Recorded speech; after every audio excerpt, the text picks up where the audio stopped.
4. Clayboy sat on a three-legged stool while he milked the Guernsey cow, Chance, his head resting lightly in her flanks. When his father went off to Waynesboro to work, among the other chores Clayboy had inherited were the morning and evening milking. It wasn't a job he minded. The cow placidly chewed her mash, occasionally giving him a companionable flick of her tail.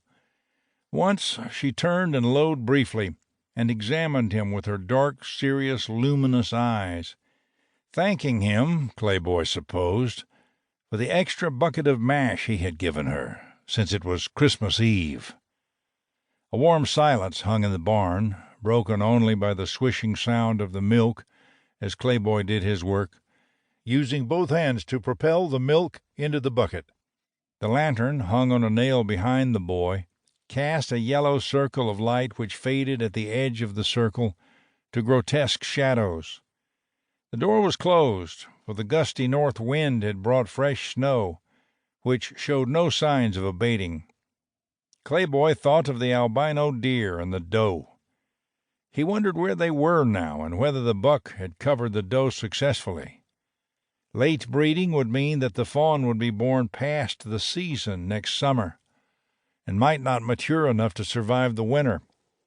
He resolved to watch for the fawn when summer came.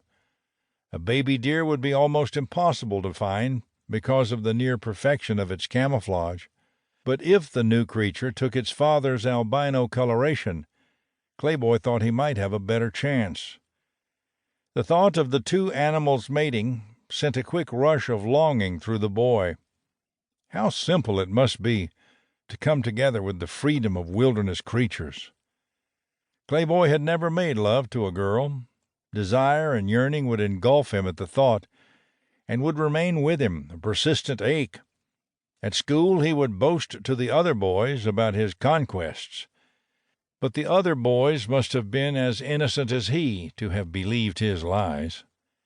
The thought and the deed were equally sinful, and he would pray earnestly to God to relieve him of his wicked thoughts.